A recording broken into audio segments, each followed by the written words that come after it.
Hi everyone, welcome to my channel. This is Amy and we have today Tiffany Zong, my sister. See the resemblance? But yeah. I'm starting off this new series of interview videos that I want to do, starting with my lovely sister who is currently a consultant at EY.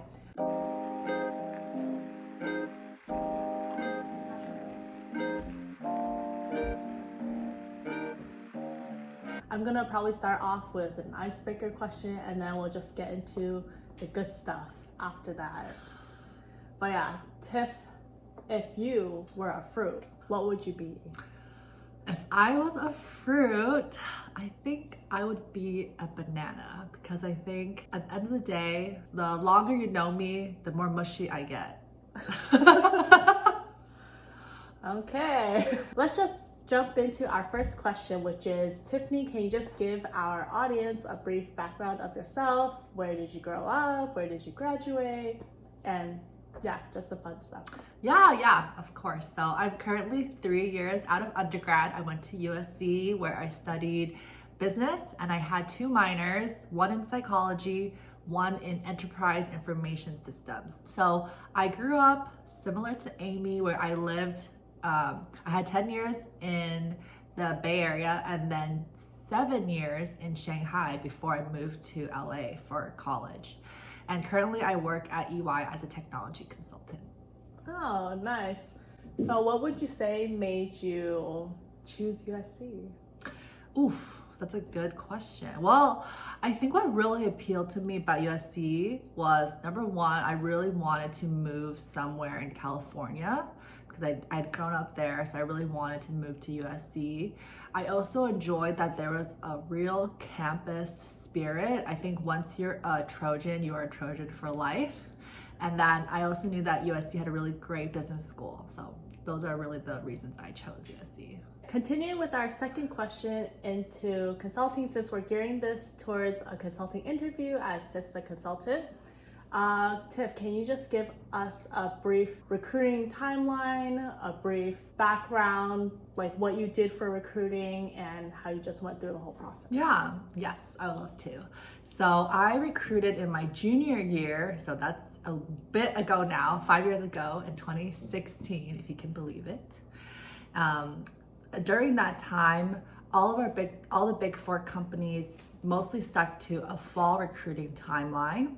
So that meant in August, when we returned back from school, there were a lot of informational sessions where you could really get to know the different tracks that you can apply to. Mm-hmm. You can really get to know the people. And then after that, you would have time in September to edit your resume, submit your cover letter. And then if you heard back, you would get an email inviting you to a first round interview. And the first round interview looks different, but mostly it's 1 or 2 interviews, kind of getting to know you. And if you pass that, you get moved on to the second round of interviews. So for EY specifically, I had one, I think 30-minute interview.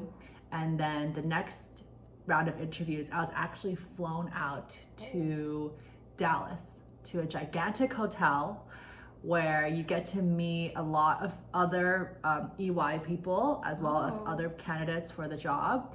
And then the next day you actually have 3 back-to-back interviews. One that's behavioral, one that's a little bit more technical, and then one that's a case interview.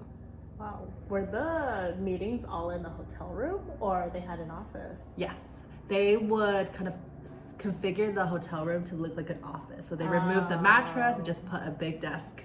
So right when you walk in, there's a big desk, yeah. Oh, nice. Did you get to connect with other people about interview prep, or it was more of a, you guys just go there, do the interview and leave? Do you mean to work with other candidates on interviewing? Yeah. Once you are there, you pretty much, it was mostly focused on networking, really getting to know people. But definitely before, I had time to prepare for interviews with a few friends. We would just interview each other, quiz each other on our resumes, practice lots of behavioral questions. When do you start hearing back for these offers? So I think after my second round of interviews, when I had flown back, I think it was a Wednesday or Thursday night. The next day, afternoon, I was in a room with my friend who I had interviewed with for EY, and I heard him get a phone call from the recruiter, and I heard the recruiter extend him the offer. So I was kind of sitting anxiously wondering if I would get the call. Honestly, I didn't know how good of a job I did at the interviews. I was pretty nervous. And I think about 5 minutes later, I also got a phone call, and that's when the recruiter extended me the offer as well. So I was super, super happy. Wow. But I don't think that's a typical case, because they told us that typically you would get a response within 7 days. Oh. But I got it the next day, so it's very relieving. Yes. Nice. Congratulations. Thank you. Yeah, now that sounds like a long, long time ago, but it was a very, very awesome feeling to get that offer, especially through a phone call instead of just an email. Yeah, I agree. It's great that like these companies are so big, but they want to personalize their offers. Yeah, and you know what I would say about the recruiting process is typically, I think most large firms will pair you after you receive the first round interview or second round interview. They will actually pair you with somebody from the company to talk with about the recruiting process, about their process at EY. And I have actually been on the receiving end of it. I was paired with somebody, but I've also been the person who's now getting paired. Like, we are their buddy during the recruiting process. And I would say it's such an enjoyable experience for me to be able to talk to new candidates about their, about their worries, their anxieties, and hopefully helping them to relieve some pressure. Yeah, makes sense. Nice. Yeah, so I'll really say just to take advantage of that. Don't be scared about asking them any questions. If they can't answer, they don't know the answer to it, I'm sure they'll tell you the truth.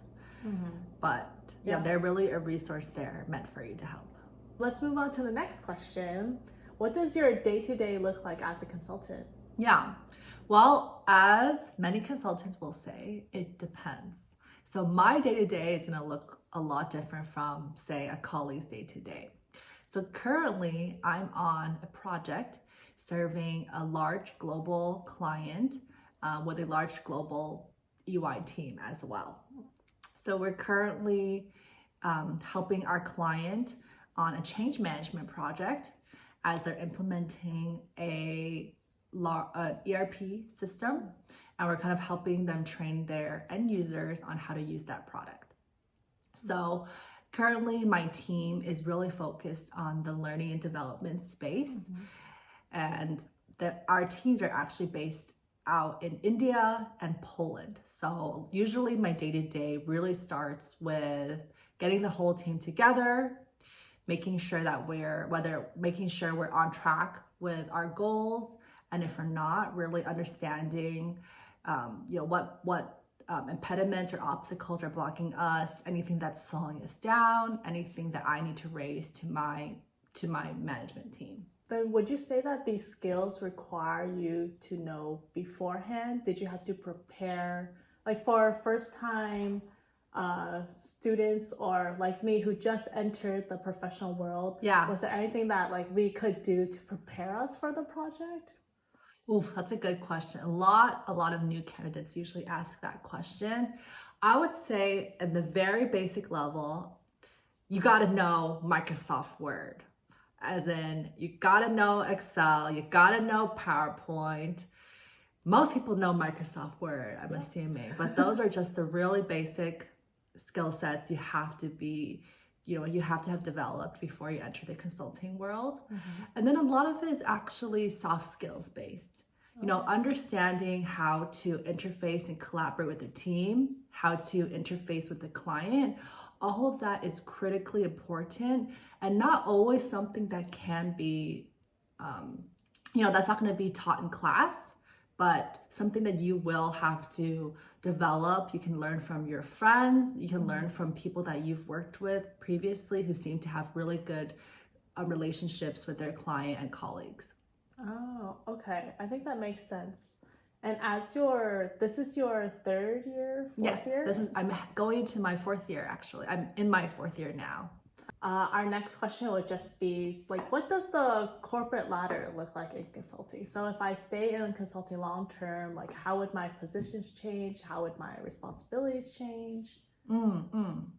So The titles will differ across companies, and I'll speak mostly for Big Four, not as much MBB. So in the Big Four, you usually will start off your first 2 years. In EY, we call them staff consultants.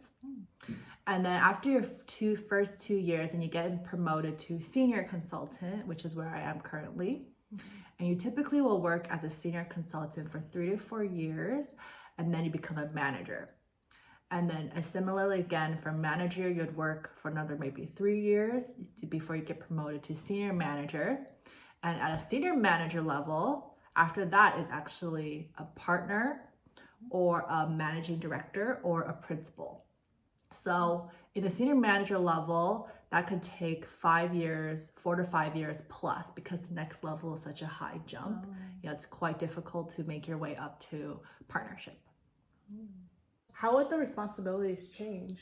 So when you are staff, when you first start off, you'll find that you might not be asked the most exciting questions. So that's a little bit of a shock sometimes, because you think you're going to consulting to tackle the big problems. But when you're a new hire, even though you may have learned a lot in school, a lot of times those skills don't translate directly into consulting. So you might get asked to work on some more minute tasks like Excels, PowerPoint decks, which are still very important. And you'll find that as your team starts seeing that you can handle the small stuff, they'll start, including you in the big stuff. And then at a senior level, that's when you can start managing staff. You'll start getting more responsibilities to work with the senior management on the team. And then at a manager level, typically you will be managing a whole work stream.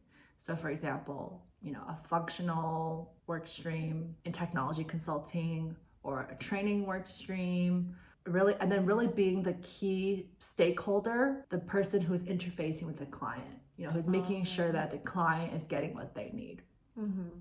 And then senior managers will typically actually be on multiple projects. Senior managers are typically under quite a lot of pressure, to be honest, because they are both focused on delivering the project, making sure that everything goes well, but they also have to build the business, which means they need to focus on sales as well and selling more projects to the client. And then typically at all levels, you have to maintain a certain utilization, which means out of all of your time, what percentage are you actually billing the client? So for example, everyone is measured to a 40-hour work week. If I only charge the client 30 hours, then I would have a 75% utilization rate. And depending on what level you are, 75 could be good or it can be bad. So for example, for a senior consultant whose job is still really to be focused on the project and making sure you're contributing to the project, 75% might be a little bit low. But for a senior manager, because their time is also really dedicated to sales, 75% might be a pretty good percentage for them. Wow, seems like a lot of ladders to climb. Yes, there is quite a lot. But, depending on the company, for example, EY now has mid-year promotions, which means if you are achieving more at your level, your counselor, so somebody who's really supposed to advocate for you, can put you up for promotion and present your business case. Thanks for answering all the questions so far. Let's move on to our second to last question, which is how can we do well in a consulting internship and get that return offer? Well, I would say, as cheesy as it sounds, the most important thing to do well is your attitude. Truly, it's your attitude. Because when you kind of head into an internship, you do have knowledge from your classes, you've probably built up some experience in your resume. But again, just like our first year hires, a lot of people still don't have a lot of consulting skills that you build as you go throughout the years. So again, as an intern, you might get tossed tasks to update an Excel, update a PowerPoint deck. But what makes you really stand out is your willingness to sit down, learn, listen, ask questions, and really just be a sponge and try to absorb everything that you're learning. And as an intern, the teams really, really cherish you as an intern. What they always say is, at least at EY, the interns are treated the best, and after that are the partners, because people really love to have interns on their team to take off maybe a little bit extra work. And interns just add a really nice energy to the group. And at EY, pre-pandemic, of course, interns usually got to go to like a 1 week long trip to Orlando, where you do training, like team building, training, and then you got to go to Disney World for 1 day, which was awesome. Oh, dang. Yeah. And you also get paid hourly, which meant if you're traveling, that was awesome, which I was. Nice. Okay, time for our last question, which is, how can we avoid burnout in consulting? Because I know that consulting also might make you work pretty long hours, like from time to time. So how should we avoid burnout? That's a really good question. I think it's a question that a lot of people should really reflect on how they're going to deal with burnout, which can be a cause of just a lot of stress that you're feeling. And when you have deadlines, and very, very high pressure deadlines, which you will have in consulting and investment banking, that can lead to burnout, which can a lot of times feel like you're so exhausted that you can't care about your job, maybe your personal life, you're running on lack of sleep, you're not motivated. And I think I've personally experienced burnout, I think especially last summer during the pandemic, where you're pretty much isolated from your team, working late hours. And it is really, really tough. And it also takes a long time to recover from burnout as well. I think in hindsight, I think the number one most important thing to avoid burnout for me was to set my own boundaries. And what that means is understanding the expectations that you are putting on yourself, and then understand the expectations that your team is putting on you. Because for example, I used to think that when I had an assignment and if it was given to me at, for example, 6 p.m. my time, that I just had to do it immediately. When really maybe the case was that my manager only needed it the next day, end of day. But I would put a lot of pressure on myself to just get it done that evening, which would lead to unnecessary late hours. But what I'm trying to say is sometimes there are deadlines and you do need to work overtime to meet them, but that is not always the case. And you would be the person who needs to ask those clarifying questions, like, when can this be done by? And when there are things that are critical to your own self-care, like taking a walk in the middle of the day, taking time to rest, taking time to connect with people, with your friends, your family, take that time, because work will always be there.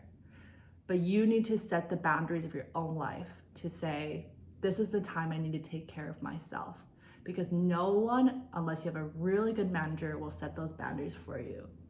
You have to set your own limits and say, hey, this is time I need to take off for myself.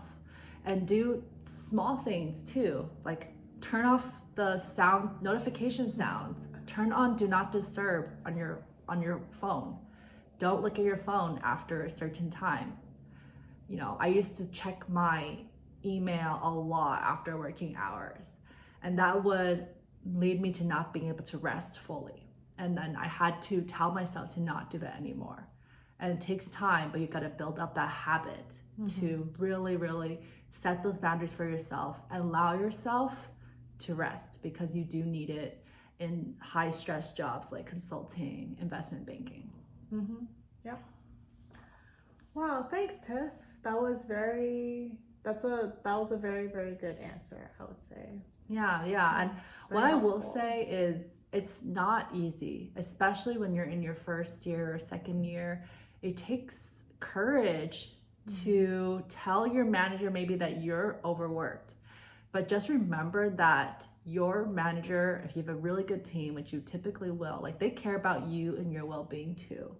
So sometimes you need to have that conversation, which is really scary and difficult to say, hey, I'm tired. Like, I think this might be affecting my mental health. the number of hours that I'm working.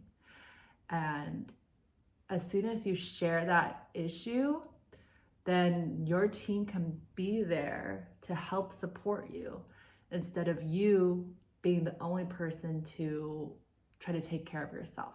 So that's something that I would say too. Communicate and set boundaries. Wow.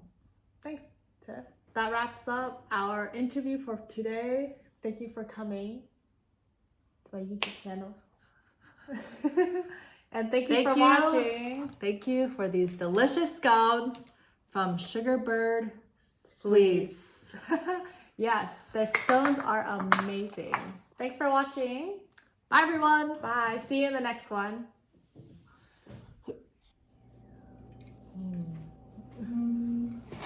Now we put some jam. Rhubarb and strawberry jam. This butter is really soft, by the way. Good.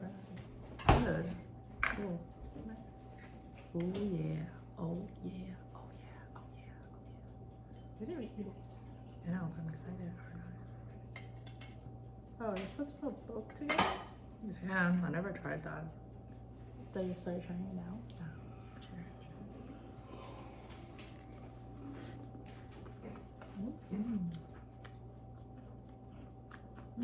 Very buttery.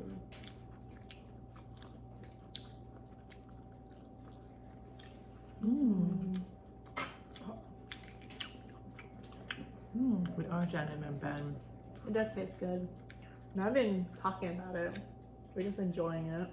What are we gonna talk about it?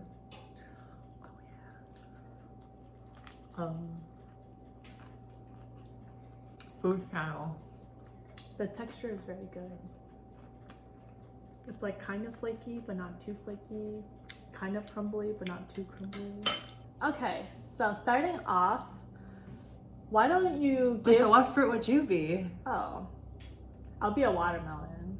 Just because that's my favorite fruit. And if you eat into watermelon, you either get nothing, like, it just tastes like water, or it just tastes very sweet. So I'm either nothing or sweet. I'm usually never sour. Are you calling yourself a bland person? I'm usually sweet. Okay, should I be another fruit then? Let's jump into our first question, which is just a beef. A beef? A beef.